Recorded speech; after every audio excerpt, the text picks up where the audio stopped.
Praise the Lord. എല്ലാവർക്കും വന്ദനം. ഓരോ ദിവസം കഴിയുന്തോറും നമ്മൾ ജ്ഞാനമുള്ളവരും വിവേകമുള്ളവരും സമാധാനം കൊണ്ട് നിറഞ്ഞവരും അഭിഷേകമുള്ളവരായി തീരുകയാണ്. ലോകമോ ഓരോ ദിവസം കഴിയുന്തോറും ക്ഷീണമുള്ളവരും തളർച്ചയുള്ളവരും നിരാശ നിറഞ്ഞവരും പ്രത്യാശയില്ലാത്തവരുമായിട്ട് അവർ തീരുകയാണ്. എന്നാൽ ഓരോ ദിവസം കഴിയുന്തോറും കൃപമേൽ കൃപ, തേജസ്സിന്മേൽ തേജസ്, ഇതാണ് നമുക്കുള്ളത്. പുറമെയുള്ള മനുഷ്യൻ ക്ഷീണിച്ചാലും അകമയുള്ള മനുഷ്യൻ നാൾക്കുനാൾ ശക്തിപ്പെടുന്നു എന്ന് പൗലോസ് പറയുന്നു. പുറമേ കാണുന്നതല്ല നമ്മൾ, നമ്മുടെ അകത്തെ മനുഷ്യനാണ് നമ്മൾ. നമ്മിലുള്ളവൻ ലോകത്തിലുള്ളവനേക്കാൾ വലിയവനാണ്. കർത്താവ് ആത്മാവാണ്. നമ്മളും വീണ്ടും ജനിച്ചപ്പോൾ ഒരാത്മാവാണ്. ആ ആത്മാവിൽ കർത്താവ് വന്നു വസിക്കുന്നു. കർത്താവിനോട് പറ്റിച്ചേരുന്നവൻ അവനുമായി ഏക ആത്മാവാണ്. നമുക്കായിട്ട് ഇനിയൊരു ചിന്തയില്ല. ചിന്തയുണ്ടെങ്കിൽ കർത്താവിൻ്റെയും നമ്മുടെയും കൂടി ഒരു ചിന്തയേ ഉള്ളൂ. കർത്താവിന് വേറെ ചിന്ത, നമുക്ക് വേറെ ചിന്ത. കർത്താവ് നമ്മുടെ ജീവിതത്തിൽ വസിക്കുമ്പോൾ നമുക്കൊരു ചിന്തയും കർത്താവിന് വേറെ ചിന്തയില്ല. രണ്ടുപേർ കൂടി ഒരു ചിന്ത, ഒരു പ്രോഗ്രാം, ഒരേ ഒരു സ്വപ്നം, ഒരേ ഒരു ദർശനം, ഒരേ ഒരു പദ്ധതി. കർത്താവിൻ്റെ പദ്ധതിയാണ് നിങ്ങളുടെയും പദ്ധതി. നിങ്ങൾ കർത്താവിൻ്റെ മക്കളാണ്, നിങ്ങൾ വിലപ്പെട്ടവരാണ്. ഈ സത്യത്തിൽ നമുക്ക് ഒരുമിച്ച് മുന്നോട്ട് പോകാം. നമുക്കിന്ന് അപ്പോസ്തല പ്രവൃത്തി 18-ാം അധ്യായത്തിൻ്റെ 4-ാം വാക്യം മുതൽ വായിക്കാം. പൗലോസ് ഇപ്പോൾ കൊരിന്തിൽ വന്നു, അതേനെ വിട്ടു. റോമ നഗരം വിട്ട് അക്വിലയും പ്രിസ്കില്ലയും കൊരിന്തിൽ വന്നു. ഇവർ തമ്മിൽ കണ്ടുമുട്ടി. ഇപ്പോൾ പൗലോസ് ഇവരുടെ തൊഴിലൊന്നായതുകൊണ്ട്, പൗലോസിൻ്റെ അക്വിലാസിൻ്റെയും തൊഴിലൊന്നായതുകൊണ്ട് അവർ ഒരുമിച്ച് പാർക്കുന്നു. അവരുടെ പണി കൂടാരപ്പണിയായിരുന്നു എന്ന് പറയുന്നു. എന്താണ് കൂടാരപ്പണി എന്ന്? വീടിൻ്റെ മുകളിൽ കയറി ഓട് മേയുന്നതാണോ? അത് മാത്രമല്ല, പൗലോസ് ടെൻറ്റ് മേക്കർ ആയിരുന്നു എന്ന് പറയുന്നു. അതായത് അതാണ് കൂടാരപ്പണി. ടെൻറ്റ്, കൂടാരം. ടെൻറ്റ് എന്ന് പറഞ്ഞാൽ ഈ പരീശന്മാർ യഹൂദന്മാരൊക്കെ പ്രാർത്ഥിക്കാനായിട്ട് ഉപയോഗിക്കുന്ന ഒരു പ്രാർത്ഥനാ ഷാളുണ്ട്. ഭയങ്കര വിലയാണ്. അതിൽ 318 ന്യായപ്രമാണത്തിൻ്റെ നൂലുകളൊക്കെ കെട്ടണം. ആ തൊങ്ങലുകൾ, അതിൽ കണക്കുണ്ട്. ന്യായപ്രമാണത്തിൻ്റെ കണക്കാണതിൽ. ആ കണക്കിലുള്ള തൊങ്ങൽ. യേശുവിന് അങ്ങനെ ഒരു പ്രാർത്ഥന ഷാളുണ്ടായിരുന്നു. ആ ഷാള് പുതച്ചുകൊണ്ട് ആണ് യേശു പോയിരുന്നതെന്ന് ചരിത്രം പറയുന്നു. രക്തസ്രാവക്കാരത്തി ആ ഷാളയിലാ പിടിച്ചതെന്നും ഒക്കെ പറയുന്നു. അവൻ്റെ വസ്ത്രത്തിൻ്റെ തൊങ്ങൽ, വസ്ത്രത്തിൻ്റെ തൊങ്ങൽ എന്ന് പറഞ്ഞാൽ താഴെ, ഏറ്റവും താഴെയുള്ള തൊങ്ങൽ, അവിടെ തൊങ്ങലില്ല. തൊങ്ങൽ എപ്പോഴും ഉണ്ടാക്കുന്നത് അവർ കെട്ടി ഉണ്ടാക്കുന്നതാണ്. ന്യായപ്രമാണത്തിൻ്റെ കണക്കിൽ അവർ കെട്ടി ഉണ്ടാക്കുന്നതാണ്. ആ തൊങ്ങലിലാണ് ഈ രക്തസ്രാവക്കാരത്തി പിടിച്ചത്. അങ്ങനെയാണ് അവൾ സൗഖ്യമായത്. ആ ന്യായപ്രമാണത്തിലാണ് പിടിച്ചത്. തൊങ്ങൽ, ആ തൊങ്ങലിൽ, ആ പ്രമാണത്തിൽ, വചനമായ, സാക്ഷാൽ വചനമായ തൊങ്ങലിൽ കയറി പിടിച്ചു. അപ്പോൾ പൗലോസ് ടെൻറ്റ് മേക്കർ ആയിരുന്നു. അത് വളരെ ചെലവുള്ള ഒന്നാണ്. എനിക്ക് കുവൈറ്റിൽ നിന്ന് ഒരു ബ്രദറാണ് എനിക്ക് ഒരു കാഹളവും, ആട്ടിൻ കൊമ്പ് കൊണ്ടുള്ളൊരു കാഹളവും ഒരു ഈ പ്രയർ ഷാളും മേടിച്ചു തന്നത്. അന്ന് ആ പ്രയർ ഷാളിന് 5000 രൂപയായിരുന്നു. ഇന്ന് ഒരു 15000 രൂപ, ഒരു 15 കൊല്ലം മുമ്പ്. ഇന്നൊരു 20,000 രൂപയെങ്കിലും ആകുമെന്ന് എനിക്ക് തോന്നുന്നു. അത്രയും വിലയുണ്ട് അതിന്. അപ്പോൾ പൗലോസ് ടെൻറ്റ് മേക്കർ എന്ന് പറഞ്ഞാൽ, കൂടാരപ്പണി എന്ന് പറഞ്ഞാൽ അവർ തുണി കൊണ്ട് ചെയ്യുന്ന കുറച്ച് കാര്യമാണ്. അതുകൊണ്ടാണ് പൗലോസിൻ്റെ ചരിത്രം ഇനി മുന്നോട്ട് വായിക്കുമ്പോൾ പൗലോസ് കൈക്കൂലി കൊടുക്കും, പൈസ കൊടുക്കുമെന്ന് വിചാരിച്ച് ഫെലിക്സ് എന്ന് പറയുന്ന ഒരു നാടുവാഴി എപ്പോഴും വിളിപ്പിച്ചിരുന്നു. അപ്പം അത്രയും സാമ്പത്തികമായ മുന്നേറ്റങ്ങളൊക്കെ ഈ പൗലോസിനുണ്ടായിരുന്നു. അതുകൊണ്ടാണ് കപ്പൽ വാടകയ്ക്കെടുത്തായിരുന്നു സുവിശേഷ വിലക്ക് പോയിരുന്നത്. ഞങ്ങൾ കപ്പലെടുത്തു, അങ്ങോട്ട് പോയി ഇങ്ങോട്ട് പോയി. ഇന്ന് ഫ്ലൈറ്റ് ഫ്ലൈറ്റിന് പോകുന്നത് പോലെയല്ല, ഫ്ലൈറ്റ് വാടക എടുത്ത് പോകുന്ന ആൾക്കാരൊക്കെ ഉണ്ട്, വലിയ ബിസിനസ്സുകാർ. ആ ലെവലിൽ പൗലോസൊക്കെ സുവിശേഷ വേല ചെയ്യാൻ കാരണം അവരുടെ ജോലി മികച്ചതായിരുന്നു. എന്തും നന്നായിട്ട് ചെയ്യുന്നവൻ സുവിശേഷ വേലയെ നന്നായിട്ട് ചെയ്യും. ഈ പഠിക്കാത്ത പിള്ളേരെ കൊണ്ടുപോയി ബൈബിൾ കോളേജിൽ ചേർക്കും. 10ാം ക്ലാസ്സിൽ തോറ്റു, പഠിക്കാൻ മടിയനാണ്. ഇവർ ബൈബിൾ കോളേജിൽ വന്നാലും ബൈബിൾ കോളേജിൽ പിന്നെ എല്ലാവരെയും പാസ്സാക്കി വിടും. എന്നിട്ട് ഇവർ പിന്നെ അടുത്തത് എന്താണ്? പാസ്റ്ററാണ്. ഈ കുഴിമടിയൻ നേരെ ഒരു സഭയുടെ പാസ്റ്ററായിട്ട്, അപ്പോൾ പാസ്റ്ററിന് പെണ്ണ് കിട്ടും. കാരണം ഒരു സുവിശേഷ വേലക്കാരനെ കാത്തിരിക്കുന്ന പെണ്ണുങ്ങളുണ്ട്. അങ്ങനെ ഒരു മടിയനെ ഈ പെണ്ണ് കെട്ടി, ഈ പെണ്ണിൻ്റെ കൂടെ ഒരു സഭ തുടങ്ങിയാണ്. എന്നും ആ സഭയിൽ പ്രശ്നമാണ്. ഈ മടിയൻ പ്രാർത്ഥിക്കോ? ഇല്ല. ഈ മടിയൻ ബൈബിൾ വായിക്കോ? ഇല്ല. ഇവൻ എന്തെങ്കിലും നേട്ടമുണ്ടോ? ഇല്ല. അതായത് എന്ത് ചെയ്താലും നന്നായിട്ട് ചെയ്യുന്നവർക്ക് മാത്രമേ സുവിശേഷ വേലയെ നന്നായിട്ട് ചെയ്യാൻ കഴിയും. പട്ടാളക്കാരായിരുന്നു MA വർഗീസ്, PG വർഗീസ് പോലെയുള്ള ദൈവദാസന്മാർ. അവരുടെ ആ പട്ടാള ചിട്ടയിൽ നിന്നുകൊണ്ട് അവരുടെ ജീവിതത്തെ അവർ സെറ്റ് ചെയ്തെടുത്തു. അതുകൊണ്ട് സുവിശേഷ വേലയിൽ അവർ വളരെ ഉയരങ്ങളിലെത്തി. കഴുകന്മാരെ പോലെ ചിറകടിച്ച് കയറി. അപ്പോൾ കഠിനാധ്വാനം ജീവിതത്തിൽ, ബിസിനസ്സാണോ നിങ്ങൾ വിടരുത്. ജോലി ചെയ്യുകയാണോ വിടരുത്. ജോലി ചെയ്തുകൊണ്ട് തന്നെ നിങ്ങൾക്ക് കർത്താവിൻ്റെ വേല നന്നായിട്ട് ചെയ്യാൻ കഴിയും. നിങ്ങൾക്ക് അങ്ങനെ താല്പര്യമുണ്ടെങ്കിൽ നിങ്ങൾക്കതിന് വേണ്ട ട്രെയിനിങ് തരാൻ എനിക്ക് താല്പര്യമാണ്. നിങ്ങൾക്കതിന് വേണ്ട മാർഗനിർദ്ദേശം അറിയാവുന്നതുപോലെ പറഞ്ഞു തരാം. ആരും പൂർണ്ണ സമയം ഇനി സുവിശേഷ വേലക്ക് ഇറങ്ങണ്ട. അഥവാ അതുപോലെ ഒരു വലിയ ആത്മനിയോഗമുണ്ടെങ്കിൽ നിങ്ങൾ ഇറങ്ങിയിരിക്കണം. അത് ദൈവമായിട്ട് നിങ്ങൾക്ക് വേണ്ടി ചെയ്യുന്നതാണ്. ചുങ്കക്കാരൻ മത്തായിയെ, പത്രോസിനെ എല്ലാം കർത്താവ് വിളിച്ചത് അവരുടെ ജോലി സ്ഥലത്ത് നിന്നാണ്. ഹാർഡ് വർക്കറായ പത്രോസ് രാത്രി മുഴുവൻ അധ്വാനിച്ചു, ഒന്നും കിട്ടിയില്ല. എന്നാലും നിന്റെ വാക്കിന് വിലയിറക്കാം. അങ്ങനെയുള്ള വ്യക്തികളെയൊക്കെ കർത്താവിന് ഉപയോഗിക്കാൻ കഴിയും. കീറിയ വല തുന്നിക്കൊണ്ടിരുന്ന യാക്കോബും യോഹന്നാനും കീറിയാലും വിട്ടുകൊടുക്കൂല. അതൊന്നുകൂടി ഉപയോഗിക്കാനുള്ള പരിശ്രമം. അങ്ങനെയുള്ളവർ ദൈവസഭയിൽ വന്നാൽ സഭയെ കീറുകയില്ല, സഭയെ തുന്നിയെടുക്കും. ഇതൊക്കെയാണ് ഈ ലോകത്തിൽ നമ്മൾ ഹാർഡ് വർക്കേഴ്സാണോ, കർത്താവിൻ്റെ രാജ്യത്തിലും കഠിനാധ്വാനം ചെയ്ത് ഫലമുള്ളവരായി മാറും. അഭിമാനമുള്ള ദൈവവേലക്കാരായി മാറും. കർത്താവ് അതിനുള്ള കൃപ നിങ്ങൾക്ക് ദൈവം തരും. ഉള്ള സമയം ഏറ്റവും നന്നായിട്ട് ഉപയോഗിക്കുക എന്നുള്ളതാണ് ഇതിൻ്റെ എല്ലാം പ്രാധാന്യം. ഇവിടെ പൗലോസ് അക്വിലാസിൻ്റെ വീട്ടിൽ പാർക്ക് ചെയ്യാണ്. അവിടെ നിന്നിട്ട് കൊണ്ട് ജോലി ചെയ്യുന്നു, ഒരുമിച്ച് ജോലി ചെയ്യുന്നു. അടുത്ത 4-ാം വാക്യം, എന്നാൽ ശബത്ത് തോറും അവൻ പള്ളിയിൽ സമ്പാദിച്ച് യഹൂദന്മാരെ യവനന്മാരെ സമ്മതിപ്പിച്ചു. ദൈവവചനം പ്രസംഗിച്ച് ദൈവരാജ്യത്തിന് വേണ്ടി നിന്ന് അവരെ സമ്മതിപ്പിച്ചെടുത്തു.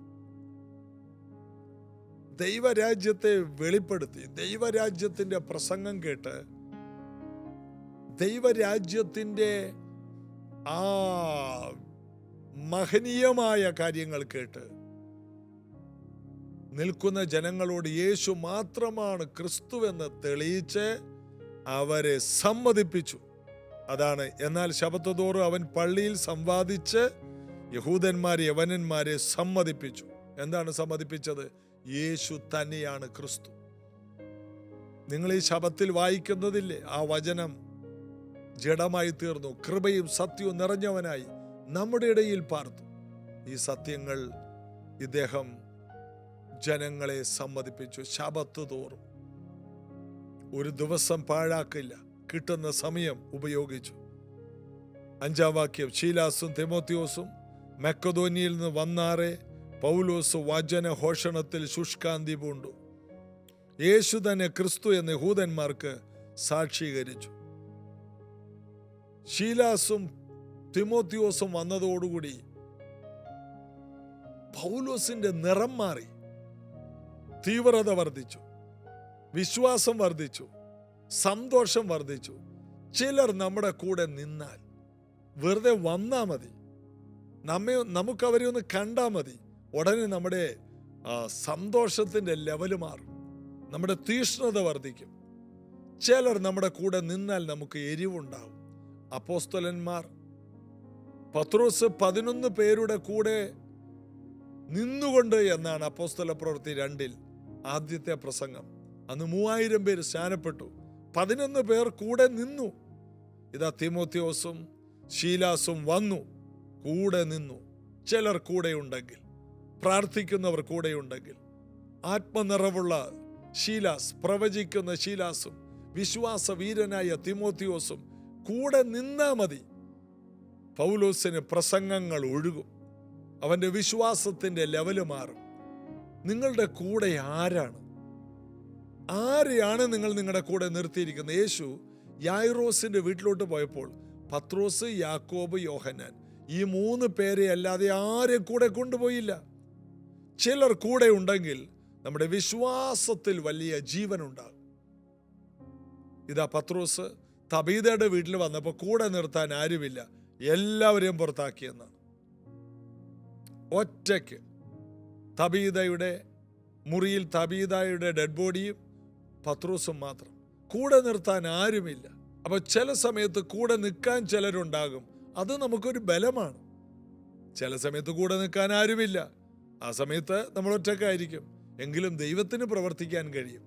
ഇതാ തിമോത്തിയോസും ശീലാസും മക്കദോനിയിൽ നിന്ന് വന്നാറെ പൗലോസ് വചനഘോഷണത്തിൽ ശുഷ്കാന്തി പൂണ്ടു. ചിലർ നമ്മുടെ എരിവിനെ വർദ്ധിപ്പിക്കും, ചിലർ നമ്മുടെ വിശ്വാസത്തെ ജ്വലിപ്പിക്കും. നിങ്ങളുടെ കൂടെ കൈകോർക്കുന്ന വിശ്വാസ വീരരുണ്ടോ? നിങ്ങളുടെ ജീവിതം മാറും. നിങ്ങൾക്ക് നിങ്ങളുടെ കൂടെ നിൽക്കാൻ ഒരു ശീലാസ് ഉണ്ടോ? ഒരു തിമോത്തിയോസ് ഉണ്ടോ? അത് പൗലോസ് തെരഞ്ഞെടുത്തതാണ്. ബർണബാസ് മർക്കോസിനെ കൂട്ടി വേറെ വഴിക്ക് തിരിഞ്ഞപ്പോൾ പൗലോസിന്റെ കൂടെ നിൽക്കാൻ ഇതാ ഒരു ശീലാസും ഒരു തിമോത്തിയോസും. പൗലോസിന് നിർബന്ധം, ഇവർ 2 പേരും കൂടെ വേണം. ഇവർ 2 പേര് കൂടെ ഉണ്ടെങ്കിൽ അഹരോനും ഹൂരും മോശയുടെ കൈ താങ്ങിയതുപോലെയാണ്. അത് വലിയൊരു ബലമാണ്. കൈത്താങ്ങൽ തരാൻ ചിലർ, അത് നമുക്കൊരു ധൈര്യമാണ്. തീർച്ചയായും നമ്മൾ പോകുന്നിടത്തെല്ലാം നമുക്ക് കൈത്താങ്ങൽ തരാൻ ചിലരെ കൂടി കർത്താവ് കരുതും, ചിലരെ കർത്താവ് ഒരുക്കും. നമുക്ക് പ്രാർത്ഥിക്കാം. യേശുവേ, ഇന്നീ കേട്ട ദൈവവചനങ്ങൾ കേട്ടുകൊണ്ടിരിക്കുമ്പോൾ തന്നെ ഈ മക്കൾക്ക് വിടുതലുണ്ടാകട്ടെ. കേട്ടുകൊണ്ടിരിക്കുമ്പോൾ തന്നെ ചില ബന്ധങ്ങൾ ഉണ്ടാകട്ടെ. കേട്ടുകൊണ്ടിരിക്കുമ്പോൾ തന്നെ ഇവരെ കൈത്താങ്ങൽ കൊടുക്കുന്ന, ഇവരുടെ കൂടെ നിൽക്കാൻ നിറവും കൃപയും നന്മയുമുള്ള ചിലരെ കൊടുക്കണമേ. ഇവരെ നിർത്താൻ പറ്റിയ ചിലർ, ഇവരെ ബലപ്പെടുത്താൻ പറ്റിയ ചിലർ, ഇവരെ ഉത്സാഹിപ്പിക്കാൻ പറ്റിയ ചിലർ, ഇവരുടെ കൂടെ ചില ശീലാസുമാരും തിമോത്തിയോസുമാരും ഇവർക്ക് വേണ്ടി ഒരുക്കണമേ. യേശുവിൻ്റെ നാമത്തിൽ അതുണ്ടാകട്ടെ. കർത്താവിൻ്റെ കരം കൂടിയിരിക്കണം. യേശുവിൻ നാമത്തിൽ ആമേൻ. കർത്താവിൽ ആശ്രയിക്കാം. കർത്താവിൻ്റെ അമിത ബലത്തിൽ നമുക്ക് ശക്തിപ്പെടാം. കർത്താവിൻ്റെ കൃപ നമ്മോട് കൂടെയുണ്ട്. ഇന്ന് സഭയിൽ അനുഗ്രഹിക്കപ്പെട്ട ഉപവാസ പ്രാർത്ഥന മാളികമുറിയിൽ വെച്ച് പ്രൈസ് ജനറേഷൻ ചർച്ചിൽ വെച്ചുകൊണ്ട് വരണം. കഴിഞ്ഞ ദിവസങ്ങളിൽ 3 ദിവസത്തെ ഫാസ്റ്റിംഗ് പ്രെയർ, കഴിഞ്ഞ ഈ ഡിസംബർ മാസത്തിലെ 2ാമത്തെ ആഴ്ചയിലെ 3 ദിവസത്തെ ഉപവാസ പ്രാർത്ഥന അസാധാരണ അനുഗ്രഹമായിരുന്നു. കർത്താവിൻ്റെ ശക്തിയേറിയ ഒരു പകർച്ചയുടെ ദിവസങ്ങളായിരുന്നു. നിങ്ങൾ കടന്നു വരണം. ഓരോ ദിവസവും നമുക്ക് ഒരുമിച്ച് നേരിട്ട് കിട്ടുന്ന കൂട്ടായ്മ എത്ര ബലമുള്ളതാണ്. കർത്താവ് അനുഗ്രഹിക്കട്ടെ.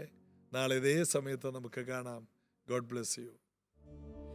യേശുവിന്റെ രക്തത്തിനായി നന്ദി,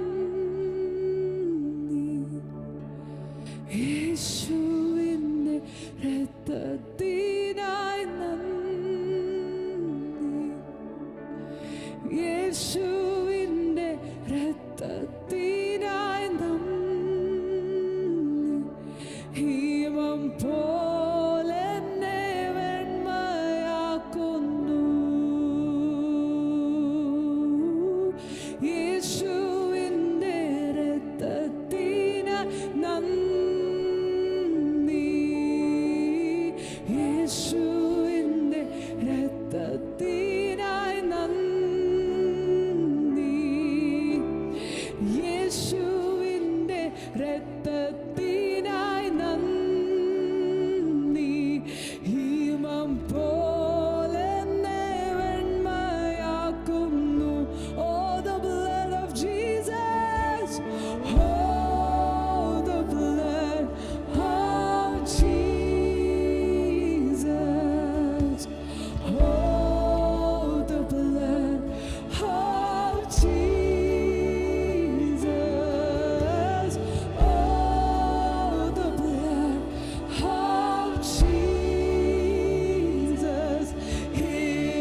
മേഘം